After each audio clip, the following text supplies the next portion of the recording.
Queridos amigos de la sodalidad iniciática, hoy compartiremos juntos la meditación del propósito psicológico 22, la magia, en su tercera parte. Siguiendo la senda que marcan las tradiciones, leeré el texto con fidelidad, tal como fue transmitido, pues es la obra la que contiene el poder de la iniciación y la iluminación.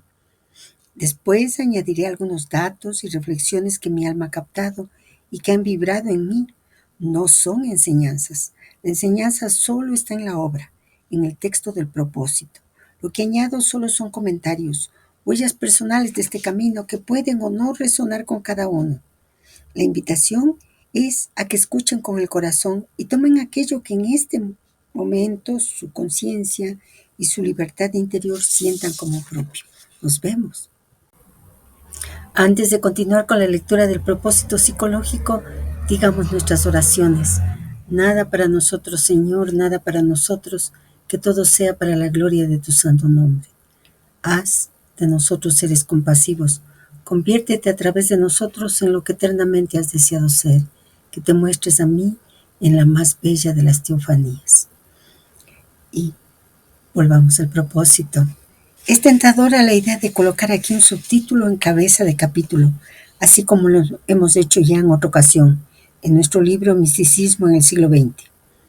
Ese título sería Takase, fórmula de llamada a los iniciados, ve y ve, como lo fue en el Apocalipsis, versión original, capítulo 6, versículo 14. En efecto, no se trata de recurrir solamente a la prudencia de los sabios, sino aún a la ciencia de los sabios, a esa prudencia que los caracteriza y además, para seguir en el sentido que nos hemos trazado, continuar esos estudios a los cuales convidamos a todos los discípulos de la verdad. Vamos pues a retomar el análisis de la magia práctica. Pero como este no es un tratado, reenviamos a los alumnos poco preparados a las obras elementales que dan las fórmulas corrientes, la fabricación de los utensilios, la composición detallada de los atributos, etc., para rápidamente no pasar revista sino a algunos elementos. Y es por ello por lo que, ante todo, recordemos aún Ta-Kase. Es una llave, un signo de agrupación, una palabra de paz en cierta forma, pero ese símbolo esconde ya grandes revelaciones. La fórmula no es más que una introducción, es decir, que ella reclama otras explicaciones que justamente no son generalmente dadas, y lejos de ser una palabra que rompe los obstáculos del esoterismo, como ciertas palabras de paz y de sociedades secretas, no hace función más que de presentación entre aquellos que saben. Ella presenta a un personaje para situarlo inmediatamente en el dominio iniciático. Es, en suma, la carta de visita y colocada al inicio de un escrito. Ella advierte que aquello que sigue está compuesta por un maestro hablando a sus alumnos, y esto con escondites, rejas, llaves, en fin, que sirven a una enseñanza esotérica. El maestro nos trae elementos claves sobre Takase, fórmula de llamada a los iniciados, ven y ve, como lo fue en el Apocalipsis, versión original, capítulo 6, versículo 14. Takase es una llave, nos dice, un signo de agrupación, una palabra de paz en cierta forma, pero ese símbolo esconde ya grandes revelaciones. Si recordamos, ya nos entregó una palabra de paz en el propósito psicológico 20, ocultismo, la palabra abracadabra, que aparece como algo más que una fórmula mágica superficial, se presenta como una palabra de paz cargada de simbolismo esotérico y poder vibracional. Abracadabra como palabra de paz en el propósito psicológico 20 fue una invitación a comprender que el lenguaje es una herramienta de poder, que ciertas palabras, cuando se entienden y se pronuncian con conciencia, pueden abrir puertas internas y externas. Ahora el maestro nos dice Takase. La pregunta sería, ¿qué significa Takase? Es una expresión en arameo que puede traducirse como ven y ve, una fórmula que aparece en el Apocalipsis capítulo 6, justo antes de que se revelen los jinetes del Apocalipsis.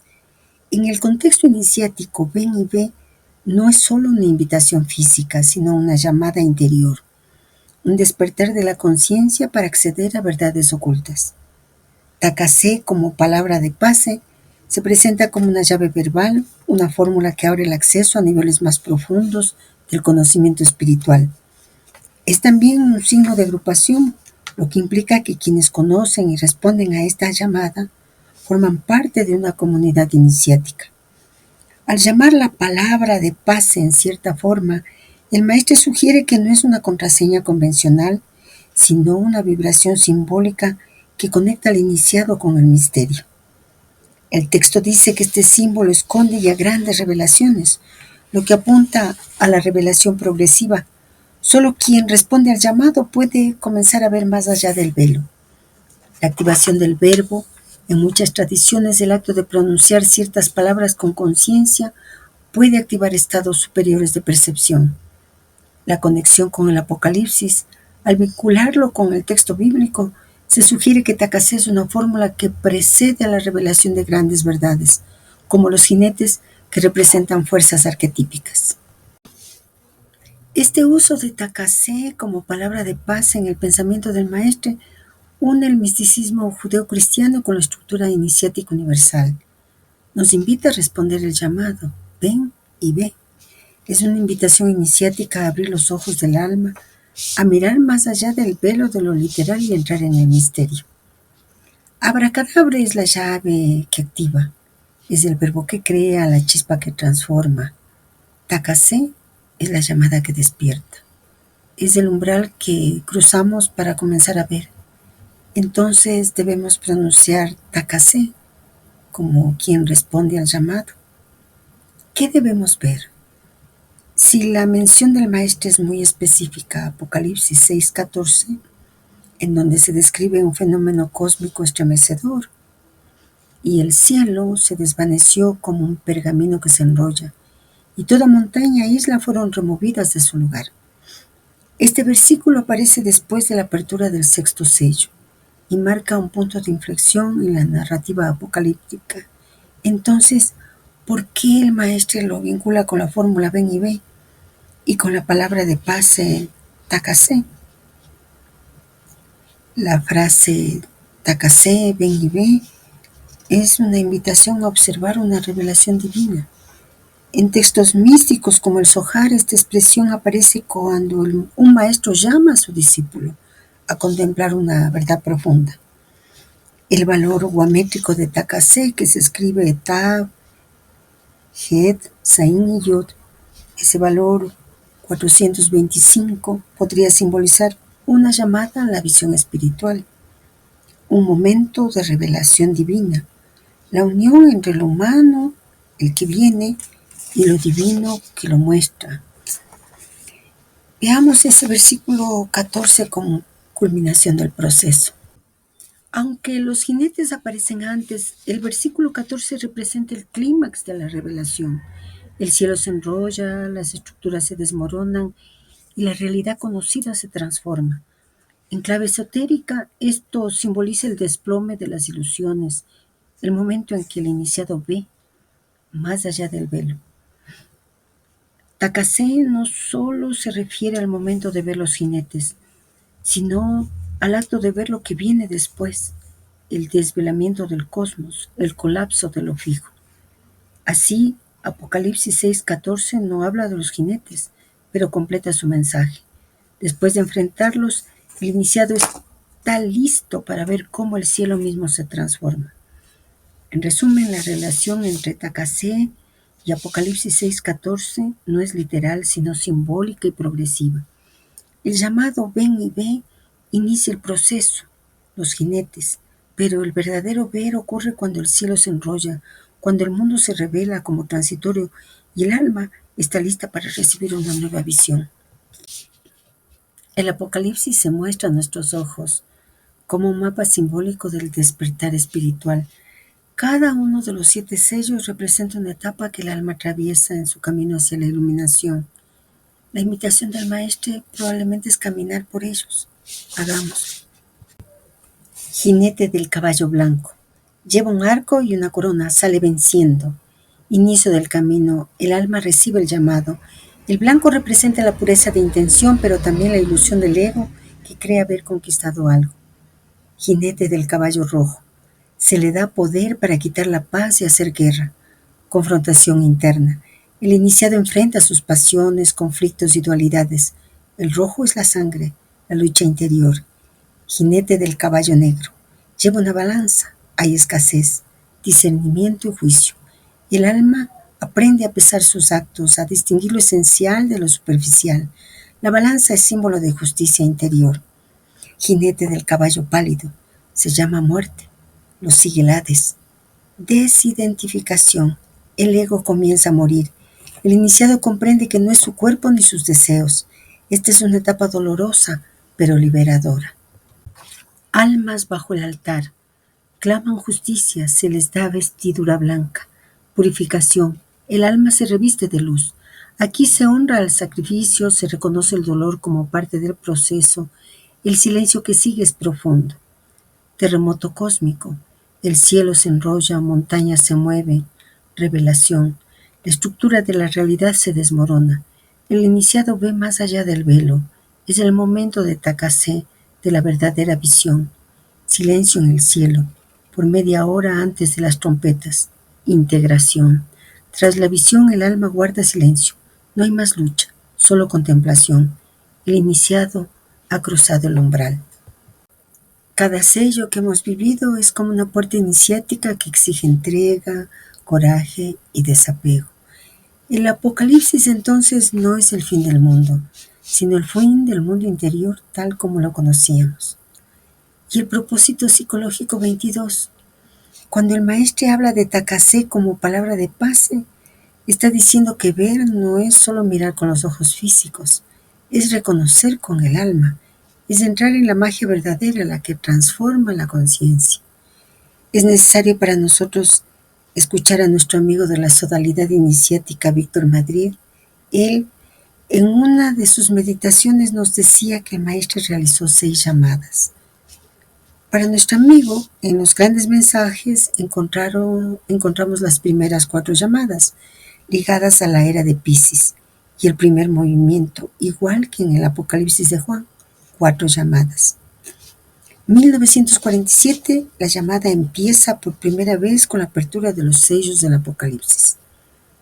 Esto está ligado con el gran mensaje 1. 1948, la segunda llamada es cuando se habla de corona y espada, ligado al gran mensaje 2. 1949, la tercera es cuando se habla de la balanza, gran mensaje 3. Y 1949, la cuarta es cuando aparece la muerte, gran mensaje 4. El maestre, decía Víctor, menciona el quinto Takase en el gran mensaje 5, publicado en Australia. La primera llamada en esta era la hace el maestro en 1950. Ahí dice Takase y presenta este gran mensaje en donde muestra el número 36, habla del yogi. ¿A qué se refiere Víctor? Tal vez lo comprendamos con mayor profundidad si a la vez preguntamos cuántas veces se pronuncia ven y ve en el Apocalipsis. La frase ven y ve aparece específicamente en el libro de Apocalipsis capítulo 6, cuando se hablan los primeros 4 sellos. Cada uno de los 4 seres vivientes dice esa frase al llamar la atención sobre lo que está por revelarse. En Apocalipsis 6.1, primer sello, ven y ve. En Apocalipsis 6.3, segundo sello, ven y ve. En Apocalipsis 6.5, tercer sello, ven y ve. En Apocalipsis 6.7, cuarto sello, ven y ve. En total, la frase ven y ve aparece 4 veces en el libro del Apocalipsis, todos en el capítulo 6, asociados con los jinetes del Apocalipsis. Sigamos escuchando a Víctor. ¿Cuándo se lanzó la llamada simbólica? El 22 de diciembre de 1950. La llamada es a los iniciados para reunirse y estudiar un efecto, el término de un acontecimiento o el futuro de un destino. ¿A quién llamó en 1950? Se preguntó Víctor. Y nos dijo, tenemos que ir al propósito 18. Y vamos a leer esa partecita que él se refirió. De la misma manera que para nuestro ejemplo de la fiesta de Navidad No se trata más del 22 de diciembre, entrada del Sol en el signo de Capricornio, o aún del 25 de diciembre, ya que habiendo continuado en esa progresión de un grado todos los 72 años, el Sol de nacimiento del Cristo Jesús, que se encontraba a 0 grados del Capricornio el 22 de diciembre, se encontraría para la era actual el 18 de enero. En efecto, al hacer la suma de grados cada 72 años, deberíamos llegar en nuestros días a encontrar esa fecha, si el Cristo debiera renacer. Ahora bien, justamente hemos hablado de ese regreso del Cristo y las Escrituras mencionan ampliamente que el Hijo del Hombre vendría cuando se hablara de guerras, etc. Se ha dicho también que Él hablará en lenguaje claro y no más en símbolos, etc. El mismo Jesús decía, cuando el Hijo del Hombre vendrá, Él, a saber, el Espíritu de verdad, no os hablará de Él, etc. Y Víctor sigue. Takase en 1950, Takase en 1957, se repite la llamada luego de que han pasado 7 años. En el propósito 22, la magia. Por tanto, hay 6 Takase en los 4 primeros grandes mensajes con la alusión al Apocalipsis. Luego, en el gran mensaje 5 y el sexto en el propósito 22. ¿Cuáles son los discípulos de la verdad? Los que estudian los principios de la verdad. Y estos principios son el tema central de los propósitos psicológicos. ¿A quién se lanzó la llamada simbólica? A esos que estudian los propósitos psicológicos. ¿Qué pasa en 1950? Escribe un texto de cristalización de su misión. Si lo vemos como una obra de teatro, hace de Cristo, y ahí mismo hace una llamada y pone Takase. Pero luego de 7 años explica que lo hace a los discípulos. Es una llave, un signo de agrupación, una palabra de paz. Solo cuando se ha pasado del cuarto y va a la luz, es decir, al estudio de los propósitos psicológicos, nada más lejos de un personaje iniciático es que se le adore como Cristo. Los que vean van a realizar la otra operación, el cuerpo de luz. Volvamos a la lectura del propósito. Se comprenderá pues inmediatamente que no se trata de una conjuración o de una palabra sagrada como un mantra, por ejemplo. En estos dos últimos se trata de la fuerza del verbo, de la magia del sonido en cierta manera. Los mantras son encantamientos, plegarias, palabras salmodiadas de una cierta forma, después de una larga práctica para dirigir los efectos en el sentido deseado. Se trata de una vibración excepcional más que de la misma palabra. La conjuración es también un poco eso. En ella las palabras tienen su importancia, pero aún mal pronunciadas desde el punto de vista gramatical, deben ser dirigidas sobre todo por una entonación especial y una voluntad acompañando a la fórmula. La conjuración es una fórmula de magia para obtener un acto bien definido. Según el modo ceremonial se conjuran los espíritus superiores, los genios, los ángeles, los arcángeles, etc., a fin de obtener la meta buscada. La conjuración se hace siguiendo un ritual tradicional conocido por los magistas. El sistema operatorio es diferente según la proveniencia del dogma, las tradiciones hebraicas, islámicas, hindúes, tibetanas, etc. La conjuración es una operación corriente de la magia práctica. En efecto, es una oración especial, un sortilegio donde el poder del verbo juega su papel como en el mantra oriental.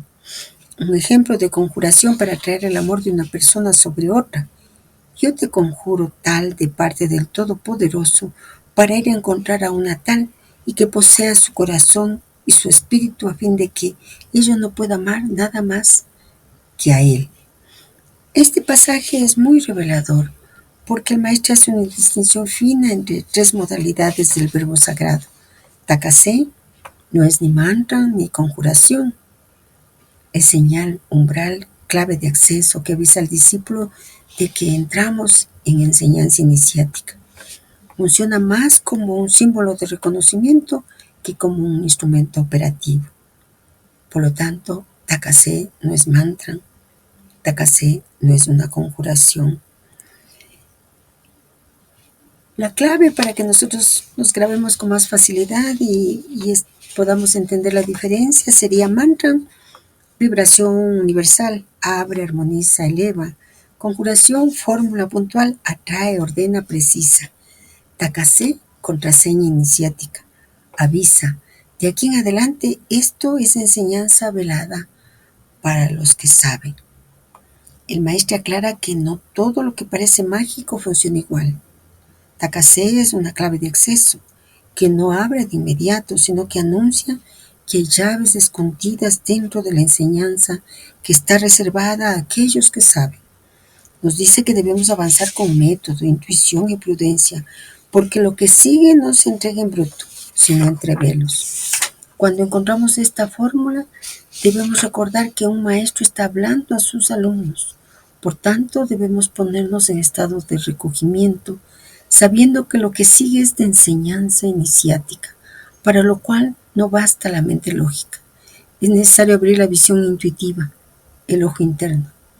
En otras palabras, Takase es un llamado al alma a entrar en un espacio de visión iniciática. Volvamos a la lectura del propósito.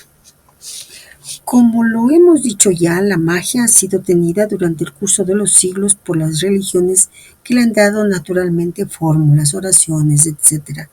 Es muy justo entonces encontrar en el occidente una magia enteramente coloreada de latín y hebreo provenientes del judeocristianismo occidental. Sería erróneo, sin embargo, creer que la magia ha nacido de esa cultura, ya que las mismas bases se encuentran en la magia del Tíbet, la magia de la India o en la magia de los negros del África, con fórmulas y ceremonias que se acercan cada vez a los ritos usuales en esas poblaciones. Al mismo título, no se puede hablar de una astrología caldea, sino que son los asirios quienes han conservado y enseguida difundido esa ciencia. Sin embargo, aquí sería preciso hacer una nota para quienes ignoran que los caldeos eran los sabios prudentes de Asiria, de la casta letrada y sabia. Los caldeos son los eruditos asirios que fundaron la principal academia en Babilonia por Sipe, Sipara y Orchoe. Estaban divididos en 4 clases bajo la dirección de un jefe supremo. La significación exacta de Chasdain o Caldain es viejos o eminentes, o mejor aún, aquellos que conocen la naturaleza de las cosas. De ahí, igualmente el nombre de caldeos dados a los astrólogos que eran en el origen los sabios en general. En efecto, los verdaderos astrólogos, como se los comprendía antaño, son aquellos que tienen conocimiento de todos los grandes problemas, siendo la astrología la ciencia del macrocosmo y del microcosmo, antiguamente, y aún hoy para los iniciados, ciencia de síntesis. Dio a continuación nacimiento a los diferentes dominios científicos, astronomía, química, física, etc. Sus estudios englobaban las matemáticas, las filosofías, la ciencia natural, y es de la astrología que ha nacido inclusive el arte médico. La Caldea no era, hablando apropiadamente, un país, sino una región en la cual florecían los caldeos, los prudentes, los ancianos del conocimiento, los iniciados del gran saber. En este pasaje, el maestro vuelve a enlazar la magia con la astrología y al mismo tiempo desmonta una confusión histórica muy común. En el caso de la astrología y los caldeos, muchos creen que la astrología nació en Caldea, pero el maestro corrige. Los asirios conservaron y difundieron ese saber. De igual manera, nos dice, los caldeos no eran un pueblo, sino una casta de sabios. Así, los caldeos eran los astrólogos sacerdotes de Babilonia, Sipara, Borsí, Orchoe, una academia iniciática organizada en 4 clases bajo un jefe supremo. Y algo muy importante que señala la astrología como ciencia de síntesis. Y recordemos que lo que hay que recuperar es la síntesis. La astrología, ciencia del macrocosmos y microcosmos. Por lo tanto, no es solo mirar los astros, sino leer la relación entre cielo y hombre. El verdadero astrólogo era un sabio integral, no un especialista. La Caldea, no solo una región histórica, sino un símbolo del lugar donde floreció la ciencia de síntesis, astrología, medicina, matemática, magia, Los caldeos, una orden de iniciados, guardianes de la ciencia total, sabían unir observación celeste, matemática, filosofía, medicina, rituales. Nos invita a rehabilitar el sentido original tanto de la magia como de la astrología, como ciencias de síntesis universales y no ligadas a una cultura exclusiva. Pero también nos invita a que nosotros nos convirtamos en caldeos, a que podamos adentrarnos en la astrología y en la magia, como el arte de obrar en armonía con esas fuerzas. En síntesis, el maestre da un giro didáctico. Caldeo no solo es un gentilicio, sino una categoría espiritual. Y dice enfáticamente, los que conocen la naturaleza de las cosas. Y a eso nos ha estado llevando desde el inicio de los propósitos psicológicos. Volvamos al propósito. No hablaremos más de los símbolos que caracterizan las grandes eras. Al presente sabemos demasiado que las épocas de 2000 años más o menos son consecuencia de un fenómeno astronómico denominado precesión equinoccial, que hace colocar al Sol aparentemente en una nueva constelación en cada gran periodo de 2160 años, por retrogradación de un grado sobre la eclíptica cada 72 años. Estamos pues en la era Aquarius, edad nueva caracterizada por el uranio, mientras que el planeta Urano simboliza justamente nuestra era por su domicilio en el signo del Acuario. En esa constelación Aquarius, el Acuario, está en el zodíaco el Hijo del Hombre, en el mismo sentido en que fue anunciado en la profecía sobre la llegada del Cristo Rey, Mateo 24:30, Marcos 13:26, Juan 15:26, 16, 8, 13, etc. Esta era del Acuario, que acaba de abrirse, continúa la era de los peces, que estuvo caracterizada por la llegada de Jesús el Nazareno, quien empleaba todos los símbolos relacionados con los peces, los pescadores. Antes de esta reinaba la era del carnero, con el sacrificio de la oveja, etc., desde la época de Moisés, que prohibió a los judíos adorar al becerro de oro. Durante los 2000 años anteriores, en la era del toro, se había visto por todas partes el símbolo de ese animal. El maestro está articulando tres niveles a la vez. Nuevamente, astronomía, simbología religiosa y arquetipos esotéricos. Sinteticemos esta parte. En la precesión equinoccial nos explican que el eje terrestre se bambolea como un trompo. Este movimiento hace que cada 2160 años aproximadamente el punto vernal, equinoccio de primavera, retroceda un signo en el zodíaco. Así se forman las eras astrológicas: Toro, Aries, Piscis, Acuario. Y hay una correspondencia simbólico-religiosa de las eras que podemos ver en el cuadro. Cada era es un paso de la humanidad en su evolución espiritual colectiva. El Cristo histórico Piscis precede al Cristo cósmico Acuario.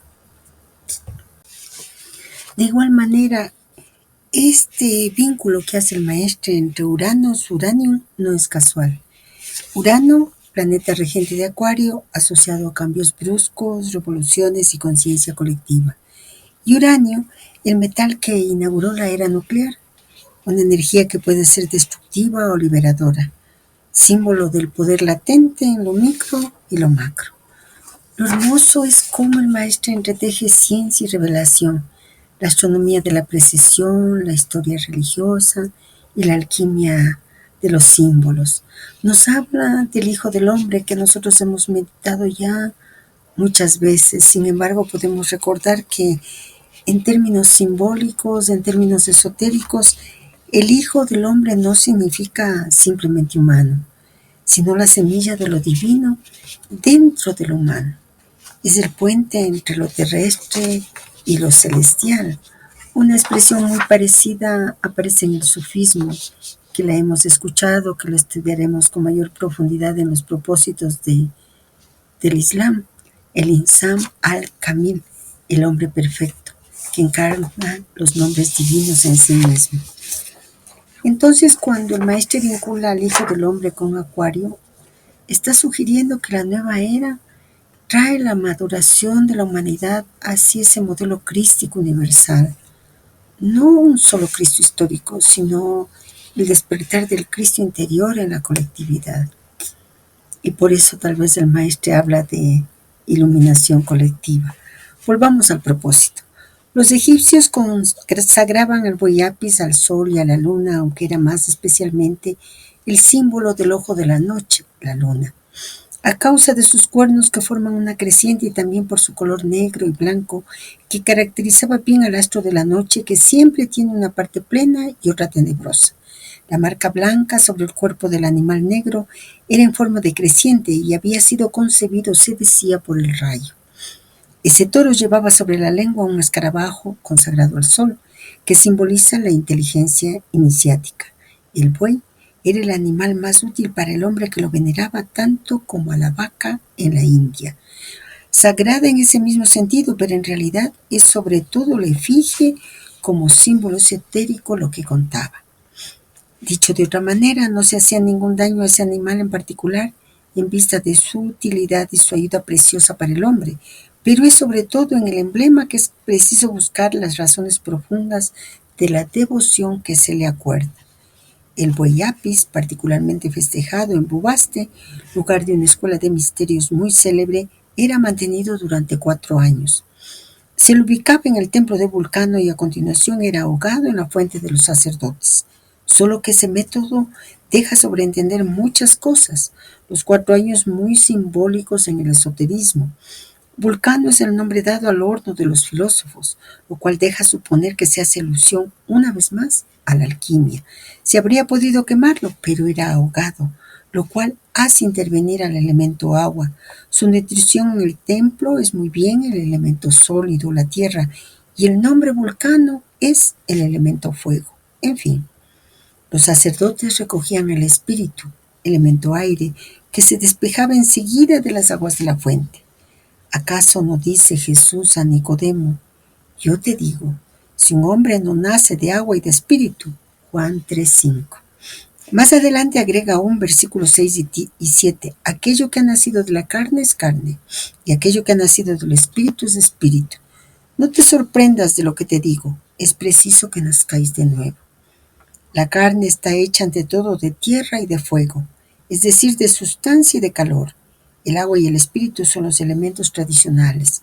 Agua y aire, si analizamos ahora ese es preciso que nazcáis de nuevo, comprenderemos que esa transmutación está ya caracterizada por el emblema de la esfinge de Egipto, que emerge del fango, hecho de agua y de tierra, en pleno desierto quemante, y se eleva en el aire. Con su cuerpo de toro, sus patas y la cola de león, su cabeza de hombre y sus alas de águila representan muy bien los 4 signos fijos del zodiaco: toro, león, escorpión a transmutar en águila y acuario, el hombre. Qué bello pasaje es este. El maestro teje una síntesis sobre el simbolismo egipcio: Apis y la esfinge, la alquimia, los 4 elementos y la visión zodiacal cristiana. Hagamos un desglose paso a paso para que la profundidad no se pierda. El buey apis y sus claves esotéricas: cuernos en forma de creciente lunar, símbolo del ciclo y de la dualidad luz-sombra, plenilunio, oscuridad. Color negro con mancha blanca en forma de creciente, la unión de los opuestos. Escarabajo en la lengua, símbolo solar e iniciático, ligado a la inteligencia creadora. Kefer, el que deviene. Su consagración al sol y la luna, conjunción de las 2 grandes luminarias, fuerzas masculina y femenina. El ritual de los 4 años de vida de Apis remite a los 4 elementos: tierra, alimento sólido del templo; agua, ahogamiento ritual; fuego, Vulcano, horno de los filósofos; aire, el espíritu recogido por los sacerdotes. Todo este proceso es una metáfora alquímica de la transmutación y del renacimiento espiritual. La relación con el Evangelio Juan 3, 5, 7. Cuando Jesús dice a Nicodemo: es preciso nacer de agua y de espíritu, carne igual tierra más fuego, lo material, lo pasional; nuevo nacimiento, agua más aire, bautismo espiritual, y soplo divino. El maestre conecta así directamente el rito egipcio de Apis con la gnosis cristiana. Ambos apuntan al renacimiento interior del iniciado. La esfinge como mandala zodiacal. La esfinge, en su configuración híbrida, representa los 4 signos fijos del zodiaco, que son la base de la estabilidad cósmica y que forman la cruz de Acuario. Toro, cuerpo de toro, materia, fuerza vital, elemento tierra. León, patas y cola, energía, pasión, fuego. Escorpión transmutado en águila, alas, transformación, vuelo espiritual, agua sublimada en aire. Acuario, rostro humano, el hombre, portador de conciencia, aire, espíritu. En conjunto, la esfinge no es un enigma extraño, señala el proceso iniciático humano, elevar lo animal y lo pasional hacia lo espiritual y consciente. No olvidemos la fórmula del llamado. Tácase, ven y ve. Nosotros estamos yendo, estamos caminando a través de esos velos que el maestre va develando. En suma, el maestre nos está diciendo que los símbolos antiguos, Apis, esfinge y los cristianos, nuevo nacimiento, son distintas formulaciones de la misma verdad universal, la transmutación del hombre en hombre nuevo. El proceso de regeneración espiritual, que las tradiciones llaman alquimia, renacimiento o nacer del espíritu. Estamos yendo. Volvamos al propósito. Después, a través de la evolución zodiacal, que se va a hacer la transmutación, y en particular sobre las 4 grandes palabras, saber, querer, osar, callarse, que se relacionan precisamente con los 4 signos fijos de la astrología tradicional. Saber, Acuario, aire, raza blanca, Arie, querer, toro, tierra, raza negra, osar, león, fuego, raza roja y semítica, callarse, escorpión, agua, raza amarilla.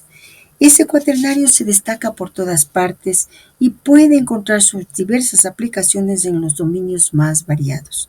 Son las 4 ramas de la cruz, coincidiendo con los 4 evangelistas cristianos, tanto como las 4 castas de la India o los 4 géneros de escritura, etc.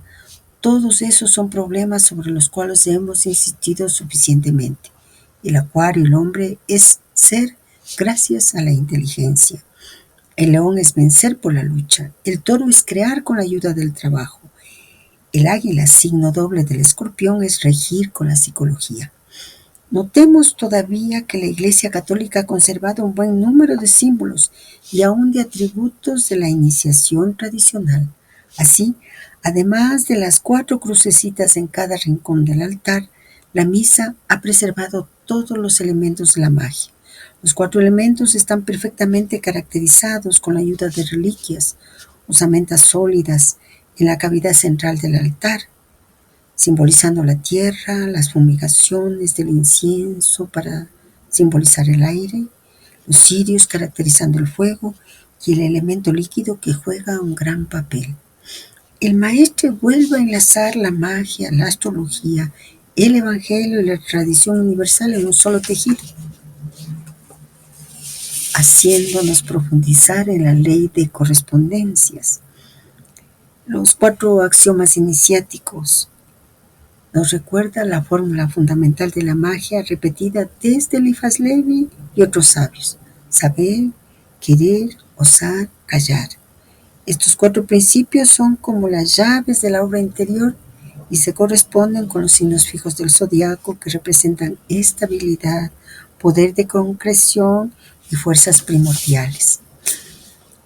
El maestro insiste en este cuaternario, que está presente en todas las tradiciones. Los 4 evangelistas, las 4 castas de la India, los 4 elementos de la alquimia, los 4 géneros de escritura, las 4 esquinas del altar cristiano.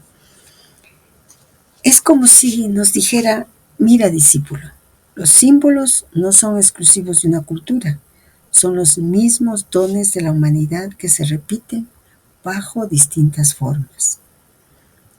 El ejemplo de la liturgia católica es muy revelador. El maestre señala que aunque la Iglesia haya ocultado mucho, conserva intacta la estructura mágica universal: tierra, reliquias, osamentas en el altar, aire, incienso, fuego, cirios, el agua, pino y agua del cáliz. Es decir, aún dentro de la religión institucionalizada se preservan los restos de la magia tradicional. En resumen, este trabajo nos revela cómo el trabajo mágico y espiritual se sintetiza en el cuaternario de los signos fijos, que es también el de las virtudes iniciáticas.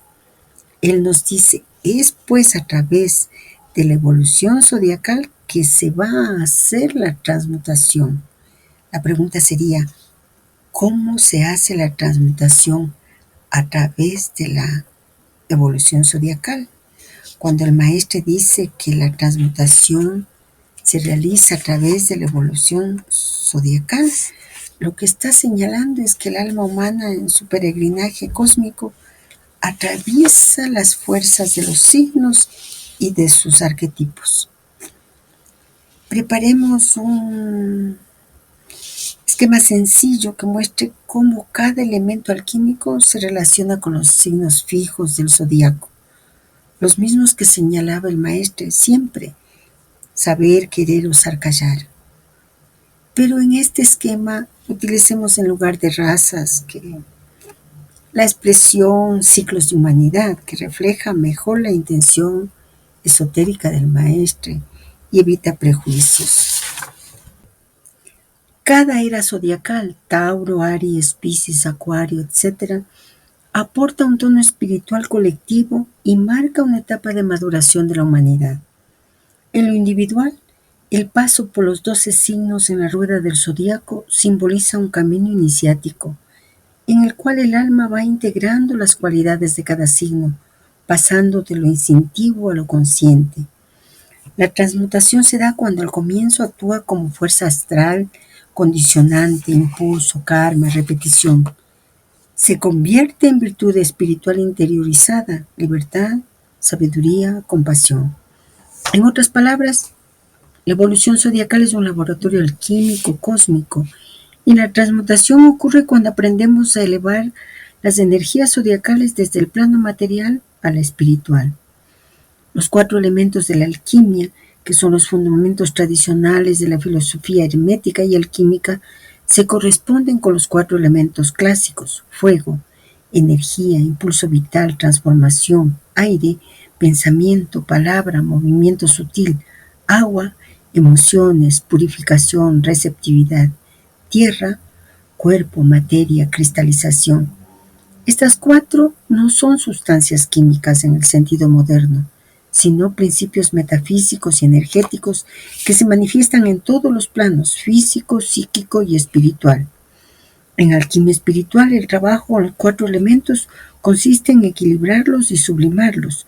El fuego se vuelve luz interior, sabiduría, amor ardiente.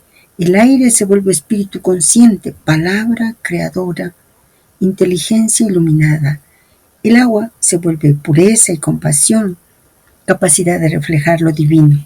La tierra se vuelve piedra filosofal, la base transmutada, el cuerpo espiritual. Por eso los 4 elementos no son estáticos, son materias de la gran obra, peldaños hacia la quinta esencia, que es el espíritu. Entonces podríamos resumir: la evolución zodiacal es el gran reloj cósmico que acompaña la maduración del alma. Los 4 elementos alquímicos son los ladrillos internos con los que vamos haciendo la transmutación paso a paso. Y recordemos, la astrología, que es la ciencia del macrocosmos y el microcosmos, como nos ha señalado el maestro, contiene todo esto. Bueno, cuando el maestro habla de la evolución zodiacal como vía de transmutación, está apuntando a las influencias cósmicas. Las eras, que dependen de la precesión de los equinoccios; los signos, los planetas que están en nuestra carta natal, son como reactivos. Es ese laboratorio, fuerzas que presionan, pulen y despiertan aspectos distintos en nosotros. El trabajo del ser humano es no quedarse en el nivel pasivo, es decir, dejarse moldear por esas energías, sino elevarlas conscientemente. Pero para ello es necesario conocer nuestra carta.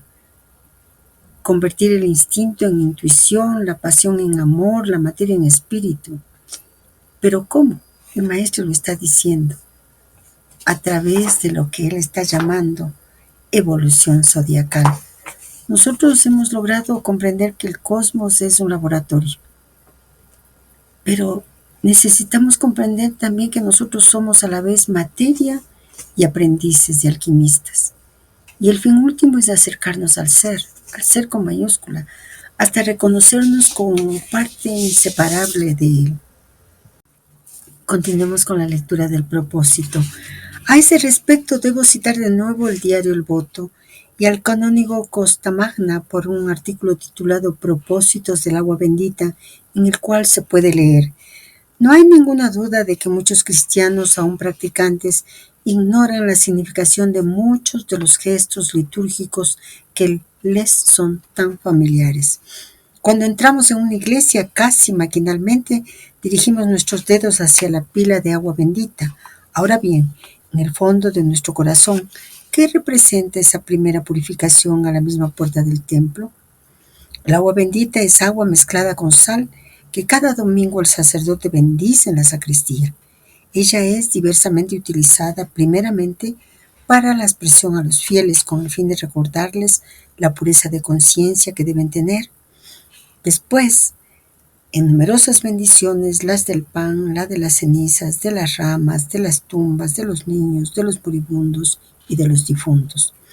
Esa agua bendita es una imitación, siempre en el diario católico quien cito, del agua lustral de los hebreos, obtenida por mezcla de agua viva con las cenizas de ternera y de cedro.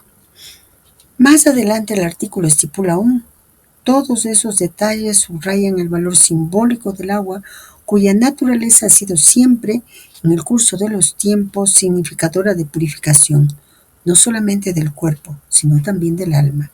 La Iglesia ha tenido en cuenta, pues, esas prácticas ancestrales, utilizándolas como símbolos para evocar los efectos salvadores que la gracia produce en las almas. Ella permanece así en la tradición del Antiguo Testamento, un poco mágica entre los paganos. La purificación por el agua ha sido elevada al rango de gesto legal entre los judíos para revestir, en fin, por la Iglesia sus verdaderos caracteres religiosos, produciendo su influencia santificadora en todas las circunstancias de la vida de un cristiano. En magia ceremonial, dice el maestre, el agua juega también un gran papel, y ciertos ocultistas preconizan el pasearse temprano en la mañana en el bosque o en la campiña y recoger el rocío depositado sobre el césped, la hierba, el musgo, etc. Para eso se ata una esponja nueva a una cuerda que se arrastra detrás de sí, pronunciando naturalmente las fórmulas para tal acto, pero numerosos magistas se contentan con tomar el agua corriente de la lluvia, sobre la cual pronuncian las fórmulas de consagración de ese elemento.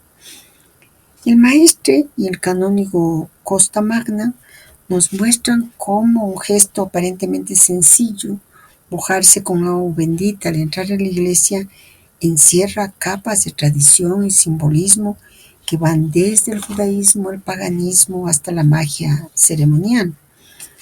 El agua bendita nos dice que está compuesta de agua más sal bendecida cada domingo por el sacerdote, y que hay una cantidad de usos litúrgicos que implica fundamentalmente purificación de la conciencia. Esta agua bendita tiene como origen el agua lustral hebrea, agua viva más cenizas de ternera más cedro. Y el sentido también es purificación del cuerpo y del alma, elevar lo mágico al nivel sacramental. Más allá de mostrarnos esa continuidad de las tradiciones, el maestre nos invita a ver al agua como el arquetipo universal de la purificación y de la vida nueva. Lo que cambia según la tradición es el tono, magia, ley, ritual o gracia divina. Y no nos olvidemos que nosotros estamos caminando, estamos yendo como discípulos y que el maestro nos está enseñando algo que nos va a permitir ver la revelación. Volvamos al propósito psicológico. Regresemos una vez más a nuestro cuaternario con el fin de decir una palabra sobre los 4 elementos de la magia práctica. El fuego está generalmente simbolizado por un triángulo con la punta en alto. El aire por el mismo triángulo pero atravesado por una línea horizontal. El agua por un triángulo con la punta hacia abajo y la tierra por un triángulo con la punta igualmente dirigida hacia abajo y atravesada por una barra horizontal, lo cual hace colocar los 4 elementos sobre el altar con el fuego, lámpara o cirio, arriba a la derecha, el aire, incenciario o quema perfumes arriba a la izquierda, el agua, cáliz o bola de cristal abajo a la izquierda y la tierra, relicario o libro sagrado abajo a la derecha. Se sabe que el empleo de un número par de luces, llama natural, de lámparas o velas equivale a una operación material. Pedido de ventaja, ceremonia para la obtención de un poder, de un beneficio en el plano terrestre, etc. Mientras que un número impar corresponde a una ceremonia con un fin espiritual, de un orden elevado, o un ofrecimiento bienhechor para los otros. Así, en las operaciones de alta teurgia, el elemento fuego no está representado más que una sola vez sobre la mesa altar, como también cada uno de los otros elementos. Para el elemento fuego, a veces los mismos magistas fabrican sus cerios con cera virgen, consagrada especialmente para el empleo en sus operaciones, pero también se hace uso de una lamparita en la cual se quema una mecha empapada de aceite. El maestre nos pide ingresar en lo más esencial del cuaternario elemental, mostrando cómo se traduce simbólicamente en el altar y en la práctica mágica. Y nos dice algo importante: el número de los elementos, número par de cualquiera de los elementos, es una operación material, y el número impar es una operación espiritual. Y nos tenemos que dar cuenta de que Él nos da instrucciones para construir el altar, y es en un número impar. Por lo tanto, nos invita a hacer una operación espiritual, un ofrecimiento, una elaboración, una teurgia. En alta teurgia, cada elemento está representado solo una vez en el altar, simbolizando equilibrio perfecto. Entonces, es como que si nos invitara a que construyamos el altar siguiendo las instrucciones que nos transmite Él, nuestro Maestro. Colores litúrgicos: rojo, Marte, fuego, martes; blanco, luna, aire, lunes; azul, Júpiter, aire, jueves; verde, Venus, tierra, viernes; negro, Saturno, agua, sábado; violeta, Mercurio, agua, miércoles. Cada brazo de la cruz es un elemento, más un signo fijo, más un evangelista, más un color. El altar, o el practicante que se sitúa en el centro, representa el quinto elemento, éter, espíritu, que integra los 4. Es la misma estructura de la esfinge egipcia y de la visión de Ezequiel: hombre, toro, león y águila. Observemos la armonía. El fuego con llamas, luz y transformación eleva. El aire se expresa con perfumes y humo, invisible, ascendente, difunde. El agua con fluidos, espejos y cristales, reflejo, purificación, purifica. La tierra con libros, piedras y colores, soporte y condensación, fija. Hemos construido el altar siguiendo sus instrucciones. Sin embargo, surgen algunas preguntas. El maestro ha utilizado en todos los propósitos anteriores un orden desde el elemento más pesado al más sutil: tierra, agua, fuego, aire. Ahora cambia totalmente: fuego, aire, agua, tierra. Y no sigue el orden descendente, que sería Aire, fuego, agua, tierra. ¿Qué nos quiere transmitir? ¿Qué quiere que veamos? Esto nos recuerda a Abelio y su libro La Biblia, documento cifrado, que nosotros ya lo hemos analizado antes, por lo tanto podemos decir, como el maestre dice, que el maestre se dirige a los que saben. Pero recordémoslo, Abelio nos habla de las tres letras madres. Él nos dice, sabemos, según el Sefer Yetzirah, que las tres letras madres, Aleph, Men, Shin, representan respectivamente el aire, el agua y el fuego. Por el momento no vemos en estas correspondencias el fundamento de una cosmogonía, sino un soporte simbólico que conviene primero explorar. He aquí el texto. 3.2. Las tres letras madres, Aleph, Men, Shin, el fuego, el aire y el agua.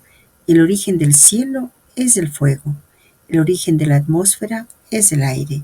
El origen de la tierra es el agua. El fuego sube, el agua desciende y el aire es la regla que pone equilibrio entre ellos.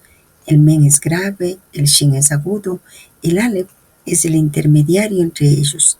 Aleph, Men, Shin está sellado con 6 sellos y envuelto en el macho y la hembra. Sepa, piense e imagine que el fuego soporta el agua. El altar, podemos ver, forma un cuadrado. Va de fuego a aire, de derecha a izquierda. Desciende hacia la derecha el agua y termina en la izquierda, tierra. ¿Cómo interpretarlo? Recuperar la enseñanza de Abelio y el Sefer Yetzirah, y justo ahí se ve la raíz profunda de lo que intuimos en el cuadrado. En el Sefer Yetzirah, las tres letras madres, Aleph, Men y Shin, forman una tríada fundamental. Shin, fuego, lo ascendente, lo agudo, la energía que transforma. Men, agua, lo descendente, lo grave, la materia receptiva. Aleph, aire, el equilibrador, el soplo, el intermediario. Lo interesante es que Aleph, aire, no es solo un elemento más, es la mediación misma, el lugar del equilibrio entre lo que sube fuego y lo que baja agua. Esto coincide con nuestra intuición al organizar los elementos conforme las transmisiones del maestre y configurar un cuadrado y comprender que no es simplemente un diagrama estático, sino un espacio de mediación. El Sefer Yetzirah dice, el fuego soporta el agua, paradoja central. Lo ígneo y lo acuoso, aunque contrarios, están en una tensión que el aire, Aleph, regula. Esto abre la puerta a la idea de que la tierra, que en el Yetzirah aparece después como resultado de las tres madres, surge de esa interacción equilibrada. La relación con el cuadrado del altar lo podemos ver ahora. Fuego Shin en el inicio del ciclo. Aire Aleph como regulador, segundo paso. Agua Men en descenso. Tierra aparece como resultado de esa tensión equilibrada, completando la estructura.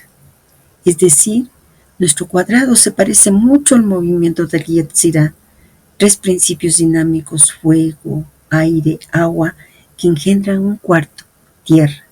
Entonces, el altar, el cuadrado, refleja la tensión entre el ternario de las letras madres, aire, agua, fuego, y la emergencia de un cuarto principio, tierra, que se manifiesta en el espacio creado.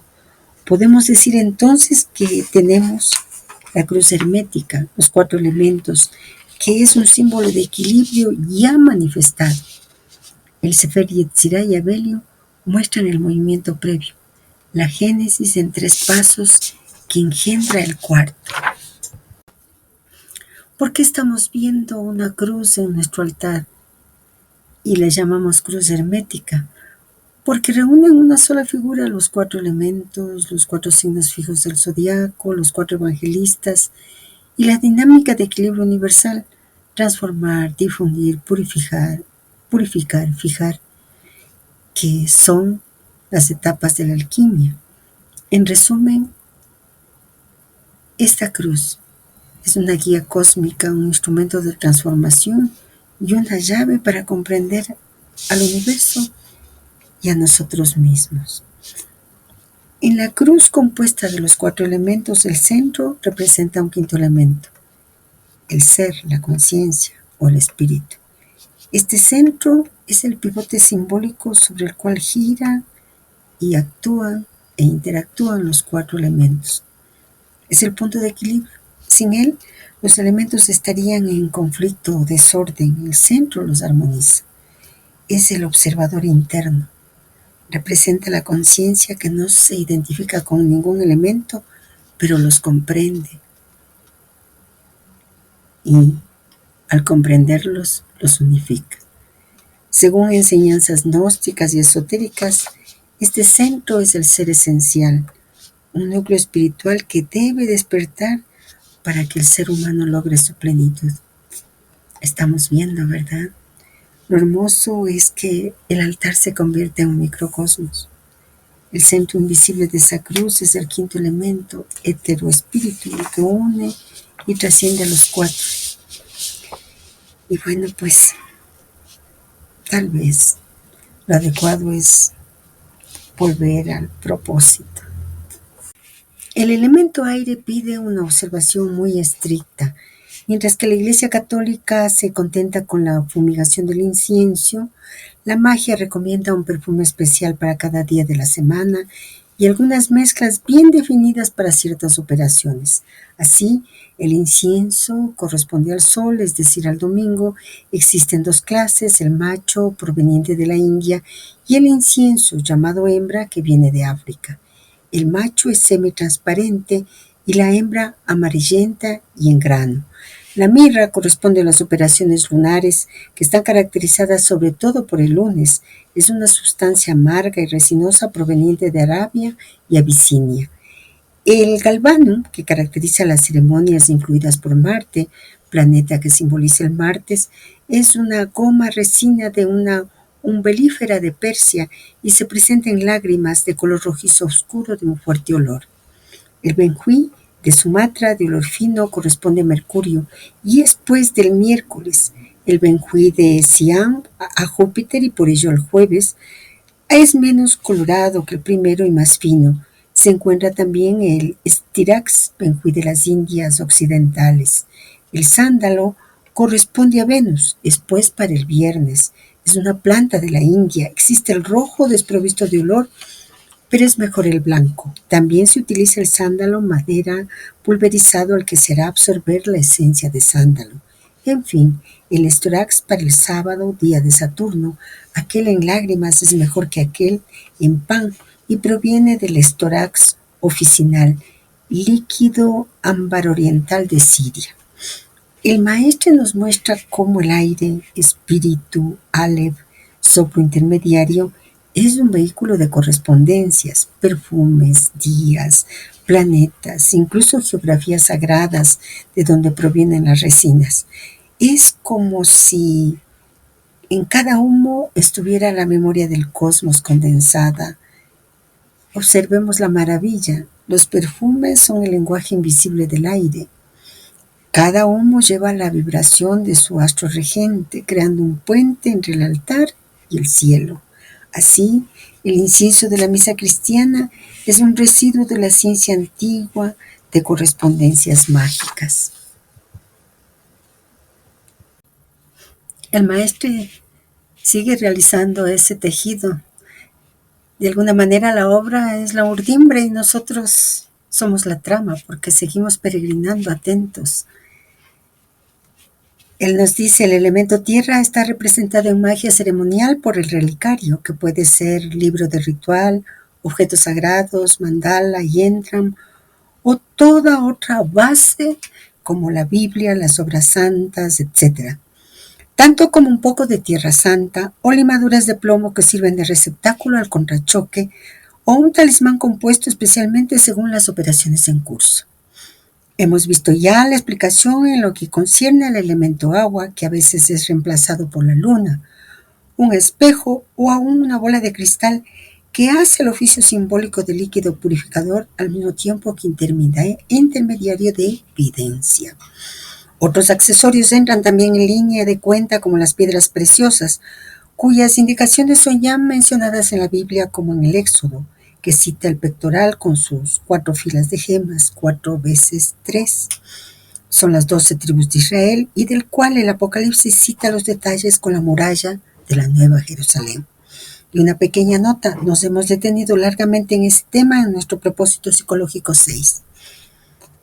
Están todavía los colores que la iglesia primitiva respetaba, pero que la liturgia católica moderna parece haber olvidado.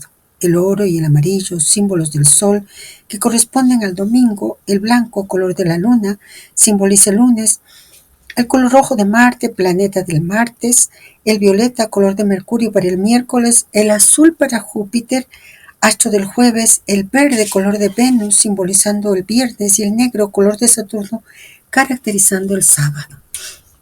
Una serie de correspondencias, muchas de ellas que ya nos ha entregado, como él bien dice, en anteriores propósitos psicológicos. Por lo tanto, lo que él señala en ese llamado ven y ven, sí, lo hace a quienes ya saben, pero también a quienes pueden entretejer esa malla que él está configurando. Nos ha descrito los elementos de nuestro altar y cierra el círculo de los elementos con la tierra, que como receptáculo y soporte, pero también como altar estable, se fijan todos los demás elementos. En este pasaje nosotros vemos 3 niveles de simbolismo: objetos materiales sagrados que él menciona, los accesorios de visión y de poder, como la bola de cristal, el espejo luna, las piedras preciosas y los colores planetarios que fueron litúrgicos en la iglesia primitiva. Continuemos leyendo el propósito, pero regresemos a nuestro cuaternario y su simbolismo gráfico. Hemos visto ya que el fuego y el aire están caracterizados por triángulos con la punta hacia lo alto como emblema de los elementos que suben, ascienden, evolucionan, mientras que el agua y la tierra tienen como símbolos a los triángulos con la punta hacia abajo como elementos que descienden, involucionan. Además, se les representa aún por una letra. El agua es Yamín cabalísticamente, simbolizada en alquimia por la letra O; el fuego Nur, caracterizado por la letra A; el aire Roaj, que es también el espíritu en hebreo, simbolizado por la letra R; y en fin la tierra Yabeshech, por la letra T. Se notará inmediatamente que los iniciales de estas 4 palabras, Yamin, Nur, Roaj y Yabeshech, forman el tetragrama crístico INRI, lo cual dice mucho sobre el célebre axioma hermético: Igne natura renovatur integra. Por el fuego la naturaleza se renueva. Ese llamado grandioso a la transmutación indispensable para confirmar la realización de esa lección dada en algunas palabras iniciáticas. Es preciso que nazcáis de nuevo. Es entonces por el dominio sobre los elementos, magia, que la operación de la gran obra va a realizarse. Sabemos ya que macrocosmo y microcosmos son idénticos. El pequeño universo es la reproducción del gran cosmos. Dios hizo el hombre a su imagen. La atmósfera, elemento aire, es el oxígeno que tenemos en los pulmones. Los océanos, los ríos, elemento agua, son nuestra sangre, nuestra orina y todo el fluido acuoso en el cual se bañan nuestros ojos, nuestro cerebro, etc. La temperatura es el elemento ígneo, es aún el fuego de los volcanes que está representado en el organismo por el calor mantenido en él, tanto como por ese fuego espiritual de la fe, la energía, la fuerza vital que sirve para transmutar. Los planetas, elemento tierra, están simbolizados en nuestro cuerpo por la osamenta y todas las partes sólidas del organismo humano. Las sales minerales se identifican bien con los metales principales, ellos mismos en relación directa con los planetas, oro igual sol, plata igual luna, etc., y con nuestras glándulas endocrinas que, como lo hemos estudiado, son los receptáculos de las vibraciones planetarias. Además, cada astro corresponde exactamente a un plexo particular. ¿Qué nos está recalcando el maestre? ¿A propósito de qué nos habla y nos recuerda el cuaternario? Nos recuerda, en base a la ley de correspondencias, todas las analogías posibles entre el universo, la naturaleza, la madre tierra y nosotros, para que no lo tomemos como datos abstractos, sino que realmente veamos esa unidad, sintamos esa unidad, vivamos esa unidad, porque solo así podemos decir que nos convertimos en un microcosmos, porque solo así, como él señala, Dios hizo el hombre a su imagen. No tenemos que hacer abstracciones para imaginar la imagen. Nosotros somos esa imagen. Por eso esa insistencia. Y bueno, hay más y más propósitos, ciertamente. El maestre nos abre la puerta a la meditación hermética sobre el cuaternario. Resumamos lo que él nos entrega. El cuaternario y su simbolismo gráfico, fuego y aire, triángulos con punta hacia arriba, expresan lo que asciende, evolución y expansión. Agua y tierra, triángulos con punta hacia abajo, expresan lo que desciende, involución, condensación. Así, tenemos la doble dinámica universal, lo que sube y lo que baja, generando tensión y equilibrio. Ahora veamos el cuaternario y las letras INRI. El maestro entrega un conocimiento trascendente, nos lleva de los 4 elementos a la palabra INRI y a las correspondencias alquímicas. Y, Yamin, agua, la O alquímica, el fluido que todo lo envuelve. N, Nur, fuego, la A, energía creadora ígnea. R, Ruaj, aire espíritu, la R del soplo, el movimiento. Y Yavesh, tierra, la T, lo estable, lo concreto. Al unirlas, INRI, interpretado herméticamente como Igne Natura Renovatur íntegra, por el fuego, la naturaleza se renueva en su totalidad. Este tetragrama crístico revela que la cruz de los elementos es un camino de transmutación interior. El fuego espiritual y físico es el agente que renueva y hace nacer de nuevo. El maestro establece una relación importante, INRI con fuego. Al decirnos la interpretación hermética por el fuego, la naturaleza se renueva en su totalidad. La pregunta sería, ¿cuál fuego? Aclarar el misterio de esta palabra nos lleva nuevamente a escuchar a nuestro amigo de la sodalidad iniciática, Víctor Madrid. Él nos decía, cuando estudiamos el propósito 18, una de las operaciones que se hace en el interior tiene que ver con la producción de un esquema natal que es la posición de las estrellas cuando se nace. Es un texto técnico, pero también hay que decir que este propósito es Yod inicial. Yod tiene 2 maneras de pronunciarse. Al interior tiene la palabra INRI, y cuya traducción sería Igne Natura Renovatur íntegra. Es por el fuego que se renova la naturaleza. Y la naturaleza incluye a los propósitos 15, 16 y 17, pues incluye nuestro universo, nuestra tierra, nuestro organismo. El grado 25 también incluye un INRI. Entre los dos hay 7. Entonces hay 2 propósitos con Yud. El propósito 18 más 7, el propósito 25.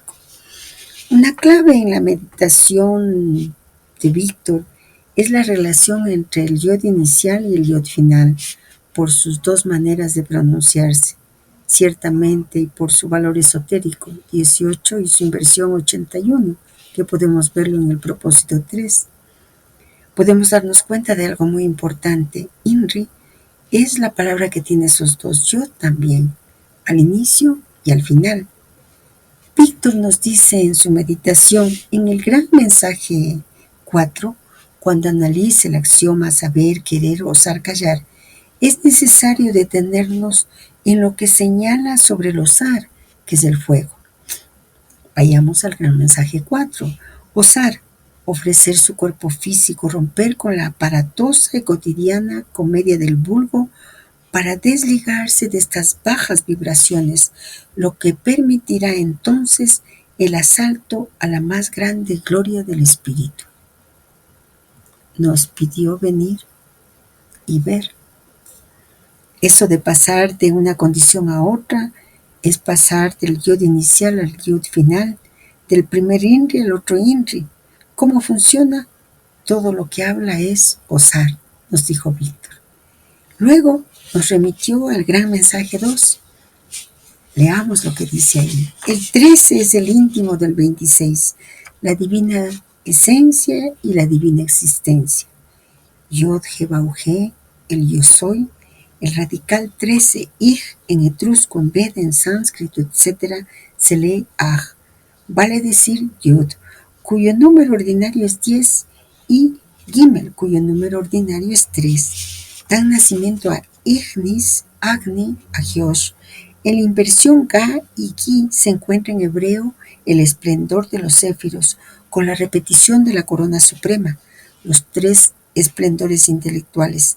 En Veda es esta la potencia orgánica de Agni y también la penetración universal, a saber, palabra secreta del 18º grado y palabra de pase del 25º grado del rito escocés antiguo y aceptado. Y medita, Víctor. Recordemos, el 13 es el íntimo del 26. ¿Quién es el 26? Es el Padre. Su íntimo es el Hijo. Existencia es Nefesh. ¿Por qué Víctor señala que 26 es el Padre? Por el valor geométrico de Yod He, que es 26. Lo podemos constatar desde el propósito 1 prácticamente, y podemos ir al propósito 3. A continuación, Víctor recalca, Ignis es el fuego que transmuta. ¿Cuál es la imagen de esa transmutación? Es Jacques de Molay. Ya veremos en los propósitos 31 y 32, en los misterios del Graal, el significado, el símbolo de Jacques de Molay. La marca del Yod inicial es este fuego. ¿Quién es el Hijo del Padre? De ese Padre, Yod He. Inri es el Hijo que tiene el fuego. Es por el fuego que se transforma la naturaleza. Es evidente que Víctor está señalando aspectos muy importantes para que nosotros podamos ver lo que el maestro nos va a mostrar en este propósito 22, la magia, que es el número de oro. Esos 3 propósitos, como bien ha mentado Víctor, 15, 16 y 17, que manifiestan los principios y leyes de la naturaleza, y que para nosotros fue la iluminación que nos llevó a reconocernos en esos 3 planos: universo, tierra, organismo. Nos permite ahora darnos cuenta de que el cuaternario está grabado en el ser humano, de que nosotros somos ese cuaternario, de que nosotros somos la naturaleza. No solo es asunto de darnos cuenta, sino de ese yug, de esa identificación del que habla el maestro, que nosotros somos el espejo de ese cosmos, de ese reflejo, por lo tanto macrocosmo y microcosmo, cumpliendo la gran fórmula hermética, así en lo alto como en lo bajo. De este modo, el gran cosmos no es un misterio lejano, es nuestro propio cuerpo, nuestra propia alma, nuestro propio ser, vibrando en 4 niveles.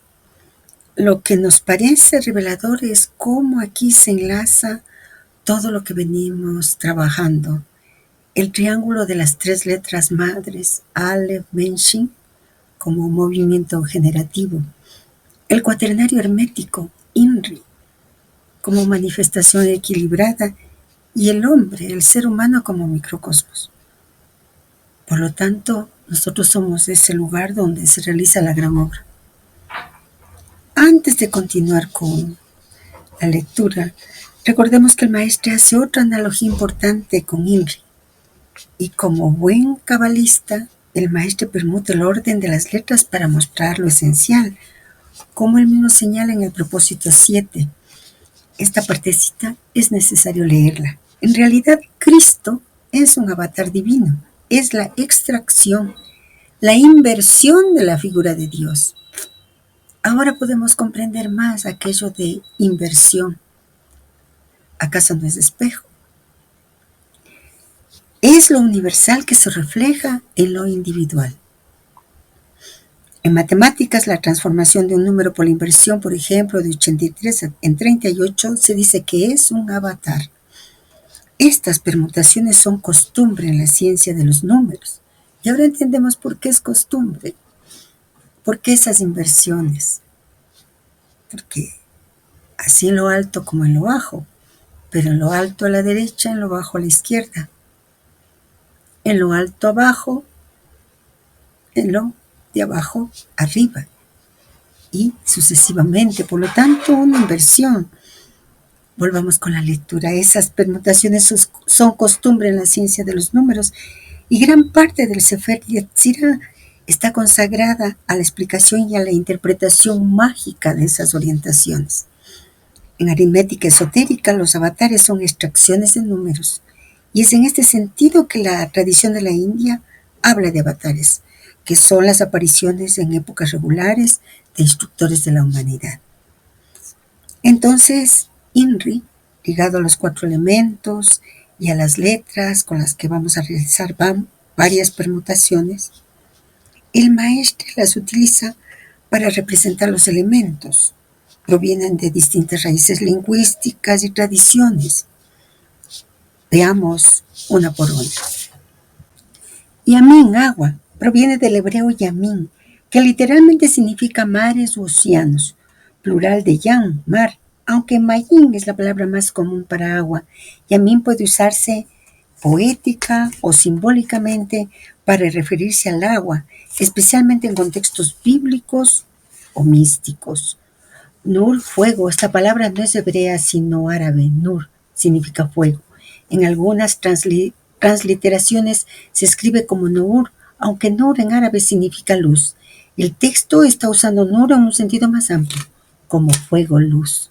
Ruach, aire, espíritu, proviene del hebreo ruach, que significa viento, aire o espíritu. Es una palabra clave en la espiritualidad hebrea, usada tanto para el aliento vital como para el espíritu divino.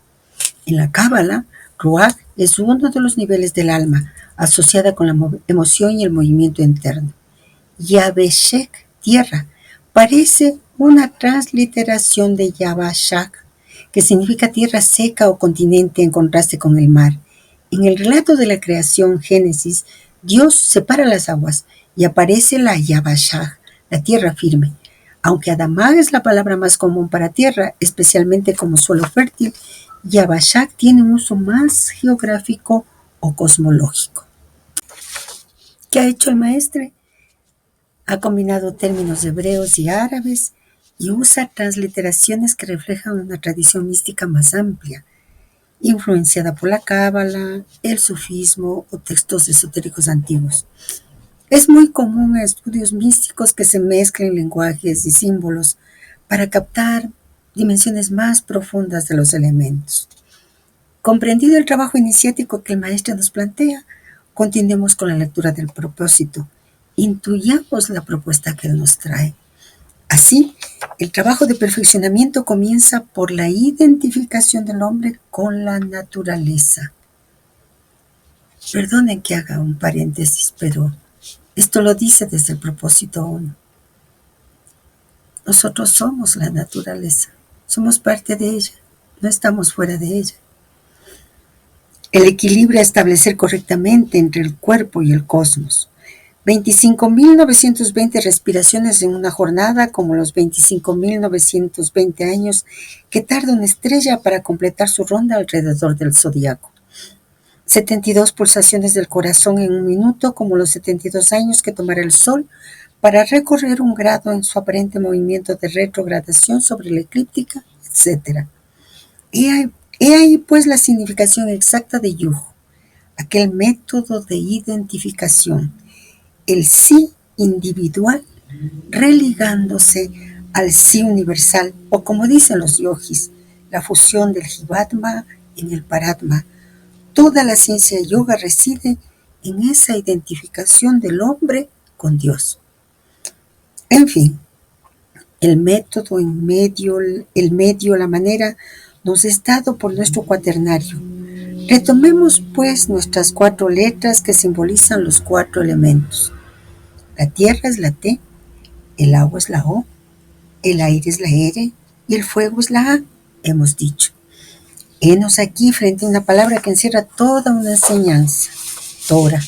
La Torah, el libro sagrado de la tradición hebraica, no es solamente la base sobre la cual ha sido establecida la Biblia cristiana, sino que aún está construida sobre un conjunto esotérico que sirve de clave a todas las iniciaciones.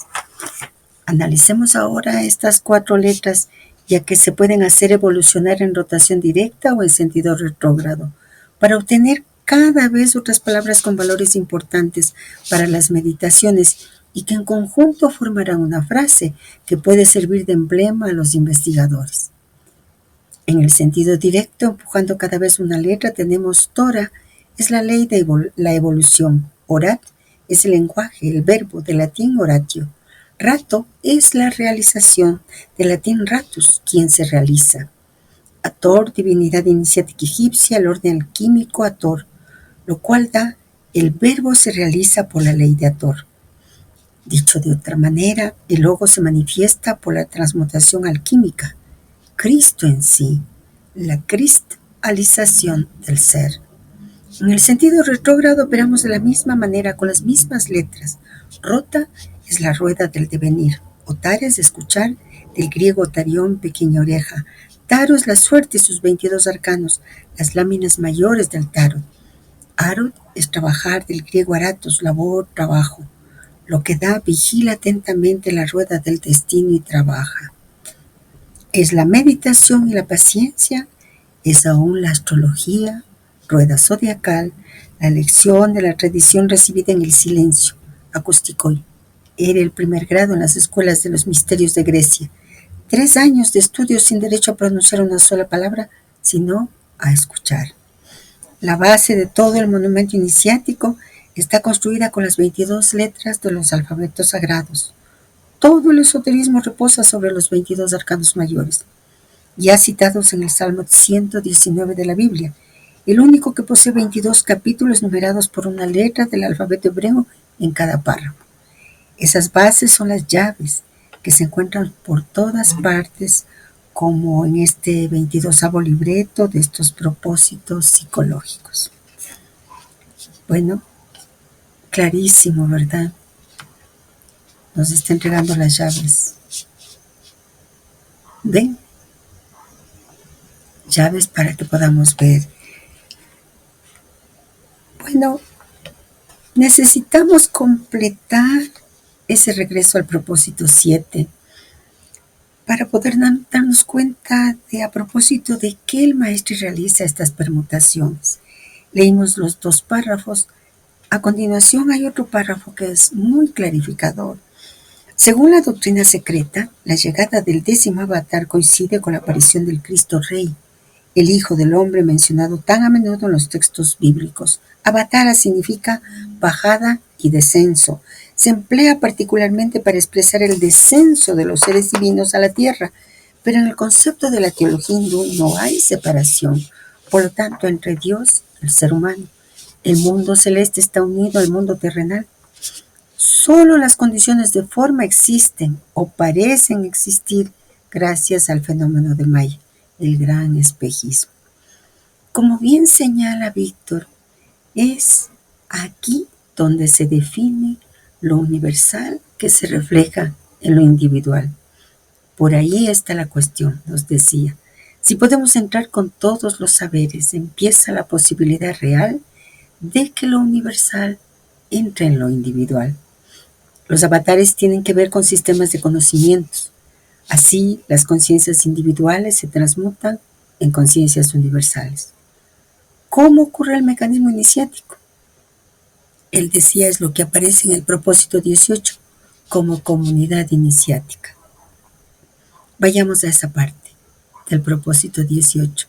Los crísticos, según su obra de iniciación tradicional, después de la venida del gran Nazareno, lo mismo que miles de años antes lo hicieron, conducidos por Cristos precedentes que se sucedieron a través de los siglos. Sin embargo, una nueva religión fue fundada, poco a poco con los que seguían la enseñanza dada por los adeptos, los cuales habían recibido la lección de los discípulos de Jesús en el tiempo de su misión pública.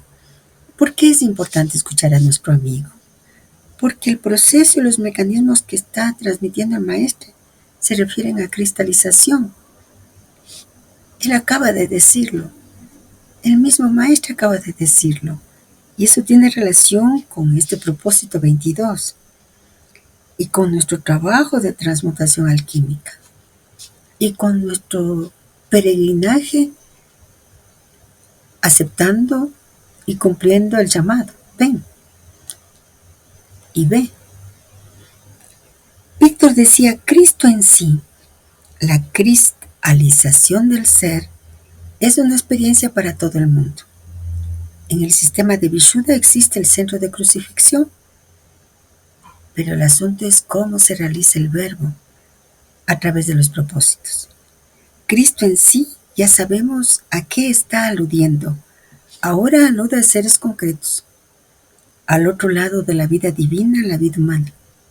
Son lo mismo, son la misma cosa. Solo la ilusión nos hace creer que lo de él ocurrió antes. Solo la ilusión, podríamos añadir nosotros, nos hace creer que hay un otro, cuando solo hay un uno. Analicemos ahora lo que nos plantea el maestro sobre Inri.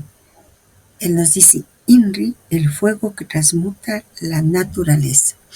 Y ya sabemos que naturaleza son los propósitos 15, 16, 17, como nos dice Víctor, que la naturaleza somos nosotros también. Somos. Si algo somos, al menos comprendemos ya que somos. El maestro dice Inri, el fuego que transmuta la naturaleza. Por lo tanto, podríamos decir el fuego que transmuta a nosotros. Y tal vez por ello Víctor decía que Cristo en sí ahora alude a seres concretos, al otro lado de la vida divina, la vida humana. Son lo mismo. Por lo tanto, ahora que nos hemos dado cuenta, que hemos visto al menos esta parte, obtengamos lo que el maestro nos plantea con estas inversiones y vayamos a la palabra sagrada Torah y cómo está formada. Porque luego el maestro entrega el mecanismo. Hacer evolucionar en rotación directa, nos dice, o en sentido retrógrado para obtener cada vez otras palabras con valores importantes para las meditaciones y que en conjunto formarán una frase que puede servir de emblema a los investigadores. Y nos habla de dos movimientos, uno directo y otro retrógrado. Entonces nuestra pregunta sería, ¿cuál es el directo? Y como bien analizábamos con Víctor el movimiento de los propósitos que sigue el movimiento del Sol en el zodiaco, Aries, Tauro, Géminis. Voy a poner el dedo para que nos veamos. Aries, la rueda zodiacal, hasta Piscis. Ese es el movimiento directo. En 3 años. Por tanto, 3 vueltas al zodiaco. Y la segunda pregunta entonces sería, ¿cuál es el retrógrado? La precesión equinoccial. Es ella la que retrocede. Por lo tanto, los equinoccios, como los grandes mensajes que el maestro plantea que van del buey apis al aguador. Entonces tenemos Tauro, tenemos Aries, tenemos Piscis, tenemos Acuario. El movimiento al revés. El maestro nos dice que en conjunto formarán una frase que puede servir de emblema a los investigadores. Veamos cuál es esa frase y cuál es su mecanismo. En la primera ronda, movimiento directo. Arriba Tora, que es la ley de la evolución, como él mismo nos dice. Abajo Ator, divinidad iniciática y pone entre paréntesis el horno alquímico, Hathor. Como Víctor señalaba, las iniciales de la primera palabra y de la última son Tau y Aleph. Podemos decir son el Aleph y el Tau, el fin y el principio en esta posición. Y ahí el emblema que el maestro nos entrega. El verbo se realiza por la ley de Hathor. Hathor es el lugar de la iniciación que convierte a Jesús en Jesús. El equivalente numérico de Atanor es 961, decía Víctor.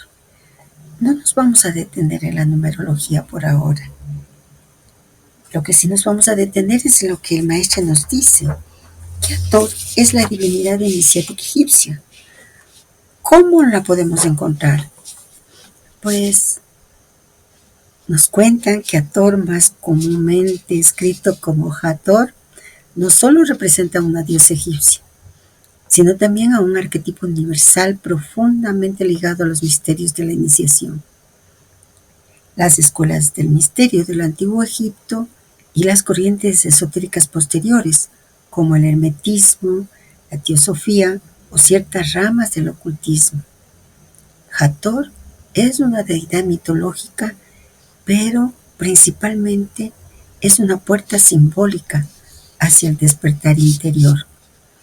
Ahí podemos nosotros deducir el propósito que tiene el maestro de mostrarnos, ligada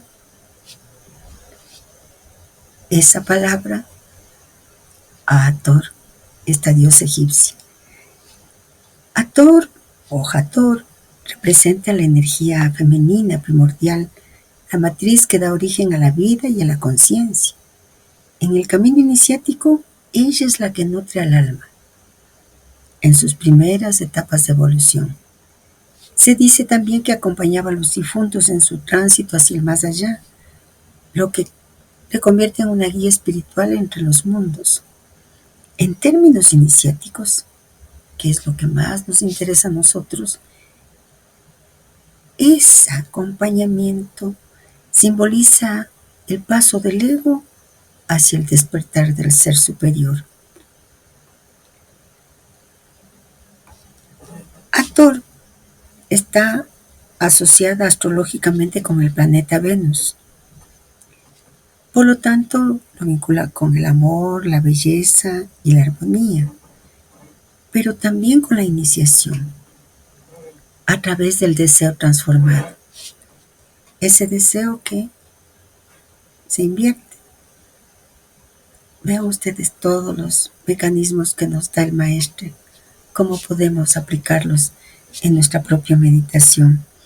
Entonces, Hathor o Hathor, en ciertas transliteraciones esotéricas, es una figura clave para el despertar del alma, especialmente en caminos que valoran la belleza, el arte, el amor y la conexión con lo divino.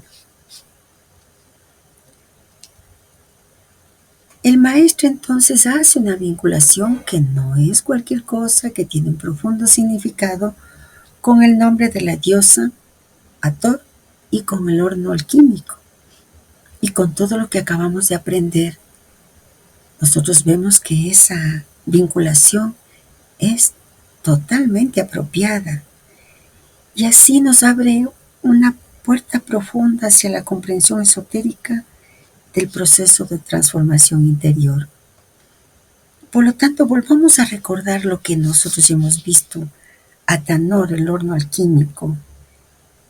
El atanor, nosotros sabemos, es mucho más que un instrumento físico. En alquimia, representa el fuego constante y secreto que permite la cocción lenta y sostenida de la materia prima para lograr su transmutación. Y nosotros ya sabemos desde el propósito 1 que esa constancia, que ese haber destinado un tiempo, un lugar para nuestras meditaciones de los propósitos, es ese fuego constante y secreto que permite la cocción lenta y sostenida de la materia prima que somos nosotros, nuestras propias circunstancias, nuestros deseos, nuestros apegos, nuestras tonterías, nuestros constructos mentales, nuestros prejuicios, para lograr la transmutación. Como decía Bergson, con materiales mediocres se construye un alma nueva. Entonces, Atanor es el corazón del laboratorio alquímico, que es símbolo del proceso interno del alquimista. Alquimistas, yogis, cabalistas, en fin. Nos dicen que su nombre proviene del griego Athanatos, que significa inmortal. Mantiene una temperatura constante, lo que permite que la materia se purifique sin ser destruida. Sí, seguimos nuestra vida cotidiana, algunos, yo ya no, por mi edad, la lucha por la vida, pero el tiempo que tenemos designado a estudiar y meditar, y luego nos damos cuenta de que toda nuestra vida se convierte en una meditación. De que no es que porque trabajo o porque estoy en otro lado, mi relación con los hijos, con los otros seres humanos, es una meditación. Por lo tanto, simboliza el fuego espiritual que transforma el alma humana a través de la disciplina, la introspección y el amor. Y el planteamiento del maestro entonces establece una correspondencia trascendente. Hathor, la diosa, como arquetipo femenino iniciático, representa la matriz cósmica donde ocurre la gestación espiritual. Ella es la vasija simbólica que contiene el alma en su proceso de maduración. En este sentido, Hathor puede verse como el Atanor viviente, el útero alquímico donde el alma se cuece lentamente. Así como el Atanor requiere paciencia y constancia, Hathor enseña la sabiduría del ritmo interno, del tiempo sagrado que toda transformación necesita. Así, Hathor, Atanor representan espacios de transformación donde lo bruto, lo grosero se vuelve sutil, lo profano se vuelve sagrado y lo humano se vuelve divino. Y esa transmutación alquímica permite que el Logos se manifieste, y eso es Cristo en sí, la cristalización del ser. Y vayamos a la segunda ronda. La segunda ronda, movimiento retrógrado, arriba rota, es la rueda del devenir. Abajo arot, es trabajar, del griego arotos, labor, trabajo, nos dice el maestro. Este movimiento, como Víctor bien señaló, habrá que asociarlo con los grandes mensajes del voy apis al aguador. Por lo tanto, implica el paso del tiempo en un cuaternario, de la tierra, del agua, del fuego y el aire. De ahí el segundo axioma. Vigila atentamente la rueda del destino y trabaja. En alquimia, la palabra rota encierra un simbolismo poderoso. Es la rueda del devenir, como dice el maestro, el ciclo eterno de transformación, muerte y renacimiento. Pero también es un acrónimo oculto, un juego de letras que revela secretos del mundo iniciático. Rota, la rueda del devenir. Y recordemos, la rueda es uno de los símbolos más universales en las tradiciones esotéricas. En alquimia representa el ciclo de transmutación, desde la materia bruta hasta el oro filosófico, pasando por fases, las tres grandes fases, nigredo, albedo, rubedo, el tiempo y el espacio. La rotación de la rueda simboliza el paso del tiempo, los ciclos cósmicos y la evolución del alma. El movimiento entre opuestos, día y noche, vida y muerte, expansión y contracción, todo gira, todo cambia, pero el centro permanece. Por lo tanto, la rueda tiene un centro inmóvil, que lo vimos en nuestro altar también, y una periferia en constante movimiento. Esto se interpreta así: el centro, el ser, lo inmutable, la chispa divina; la periferia, el mundo manifestado, la ilusión, el ego, y el camino iniciático, ir de la periferia. Propósito 1, al centro. Propósito 36, del caos a la unidad. La rueda expresa, por tanto, la energía centrífuga, expansión, como la energía centrípeta, retorno al origen. Por lo tanto, es el símbolo del ritmo universal como la respiración del cosmos. Entonces nosotros vemos que todo esto nos está enseñando el maestro con esas inversiones de Torah y de Rota. Muchos alquimistas, como el propio maestro, han jugado con las letras de Rota para revelar verdades ocultas. Rota igual Otar, igual Taro, igual Arot. Y este juego de permutaciones sugiere que el camino del alquimista es también el del lector del tarot, por ejemplo. Y el maestro ha dicho, los 22 arcanos supremos del tarot. El del discípulo que escucha nos ha recordado que hay que escuchar, y en uno de los primeros propósitos nos pidió esa actitud acústica. El que trabaja y hace su labor de transmutación. Recordemos, saber, querer, osar, callar. El maestro nos dice trabaja, arot, desde su raíz griega, arotos, trabajo, labor. ¿Qué implica este trabajo? Insistamos nuevamente. En alquimia el concepto de trabajo no es simplemente físico, hay que hacerlo físico. Es espiritual, simbólico y transformador. En el contexto alquímico, trabajar no se refiere solo a manipular sustancias en el laboratorio, sino a operar sobre nosotros mismos. El alquimista es tanto el obrero como la materia prima. Nosotros ya sabemos de eso, pero hay que recordarlo. Así Arot puede entenderse como la labor del alma, el proceso de purificación, integración y elevación de los aspectos internos del ser, la disciplina del fuego, el trabajo sostenido bajo el calor del atanor, el horno alquímico, donde las pasiones, los miedos, nuestras pasiones, nuestros miedos,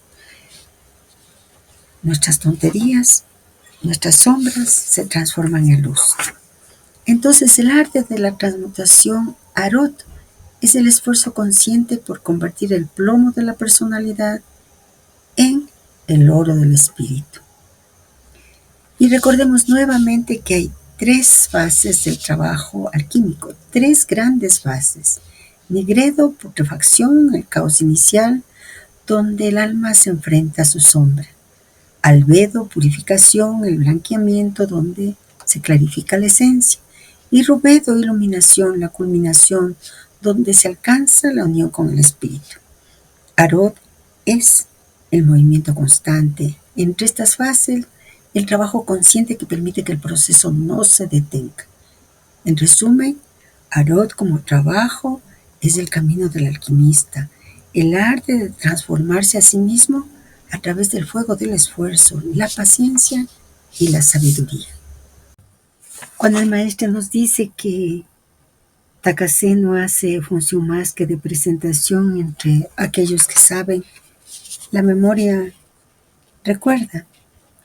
Y él, en el yogismo, toma estos 2 axiomas y nos transmite su significado.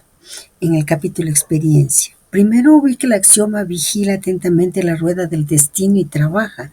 Y en segundo lugar, el axioma el verbo se realiza por la ley de Ator.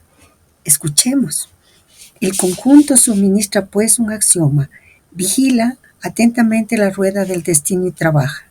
La rueda del destino es también el taro mismo, así como el zodiaco, ronda de animales simbólicos. La rueda de la eclíptica, que es como la manifestación psicológica del cielo, o dicho de otra manera, capaz de interpretar y conocer el hado, el destino. Se dijo de vigilarla, es decir, de estudiarla, pero aún no es este el objeto final. Es solamente un llamado al conocimiento, pues es indispensable trabajar, experimentar, evolucionar. Toda la iniciación reside, pues, en esa frase.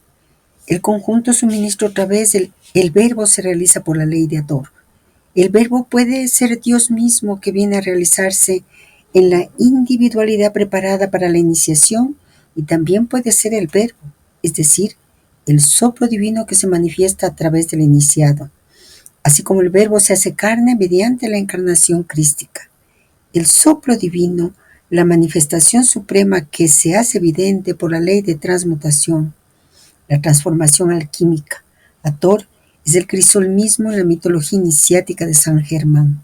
Entonces, el primer axioma demanda un estudio, una razón, el análisis, el conocimiento del zodiaco, de las concordancias, de los paralelismos simbólicos. Por consiguiente, una especie de arqueometría. El segundo axioma hace un llamado al ejercicio sobre sí mismo, a una transmutación, a la alquimia espiritual, por consiguiente, a una especie de yoga.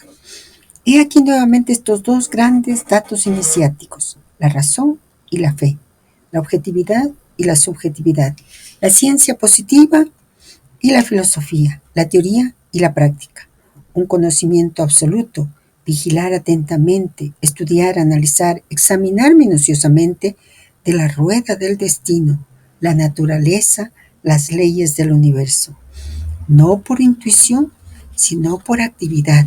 Trabajar, dice el axioma, con un atento cuidado para consagrar su tiempo pacientemente. Enseguida, una realización, una transmutación de sí mismo, una consagración de su cuerpo en el crisol alquímico. Necesario es que nacierais de nuevo, un perfeccionamiento de las facultades hasta la purificación completa. Vuestro cuerpo es el templo de Dios, para que se establezca el verbo, el sendero divino, la música interior dentro de sí. Por ello, Víctor en su meditación decía, el logos se manifiesta por la transmutación alquímica. Esto es Cristo. En sí, se trata del Hathor o Atanor, donde esa colectividad, esa humanidad, se transmuta por el fuego, por Ignis, por Agnis. Es el contacto con ese Yod lo que causa la transmutación. Es el Fojat, el Elías artista, lo que causa la transmutación de los que son Cristo en vosotros. Es Él mismo, inconsciente de Él, pero es Él mismo hasta que a través de un mecanismo se produce la conciencia y se produce la iluminación colectiva. En otras eras la búsqueda era individual. Esta es un Satya Yuga. Si la búsqueda es colectiva, la iluminación es colectiva. Por ello, esa iluminación ahora es diferente de las otras eras. En la era anterior el yogi se ubica en una caverna y ahí ilumina sus chakras. El gurú le da las instrucciones, conduce el proceso, pero en esta era la posibilidad es múltiple, es de iluminaciones colectivas a partir de experiencias precisas, y si éstas tienen que ver con la iniciación, tienen que ver con la iluminación colectiva. Esa especie del alma que es el alma humana, en realidad nuestras operaciones mentales son idénticas, nuestras expectativas son idénticas, es el resultado de la colectivización de la búsqueda. Recuerda a mi amigo con mucho respeto y cariño. Sus palabras resuenan y nosotros que tenemos todos los elementos comprendemos y realizamos. Meditar nuevamente en el propósito 11, iniciación crística, a lo mejor es necesario en este momento y el proceso se completa. Pero volvamos ahora a escuchar al maestro quien en el Yoga Yogismo, en el capítulo de práctica, nos dice algo que nosotros ya sabemos. Nos ha hablado de cuaternarios, sus principios, sus leyes, sus mecanismos, y nos ha entregado los dos emblemas mágicos, y nos ubica en el mundo que estamos trabajando. Escuchémosle. Así activo y de la misma manera están divididas las 4 modalidades físicas de la materia, sólida, acuosa, ígnea y gaseosa, de los 4 primeros chakras simbolizados por los elementos tierra, agua, fuego y aire. Estos 4 dominios lumínicos son fuentes de energías, como lo expresa el monograma griego ofrecido a menudo a la meditación de los aprendices de la alquimia espiritual, el cual, una vez más, expresa de hecho el cuaternario. En la palabra taro se vislumbra la palabra rota, equivalente de Hathor, en el sentido retrógrado. El uno es la gran rueda rota, la zona celeste de influencia cuya gráfica presenta los 4 radios como expresión de los 4 signos fijos habituales y que constituyen la manifestación más simple de los 12 meses girando alrededor. El otro es el crisol, Hathor, o más bien Hathor, es decir, el hombre mismo bajo estas influencias. Uno es el macrocosmos y otro el microcosmos. Hemos caminado este tramo del propósito psicológico 22, guiados por ese llamado que el maestre ha hecho. Ven y ve, Takase. Y por eso que él plantea, y que para nosotros cada paso que hemos dado se ha ido clarificando. Él nos dice, refiriéndose a la frase Takase, ella presenta un personaje para situarlo inmediatamente en el dominio iniciático. Es, en suma, la carta de visita y colocada al inicio de un escrito. Ella advierte que aquello que sigue está compuesto por un maestro hablando a sus alumnos, y esto con escondites, rejas, llaves, en fin, que sirven a una enseñanza esotérica. En la siguiente parte vamos a continuar con esa actitud hasta encontrar la revelación. Nos vemos pronto.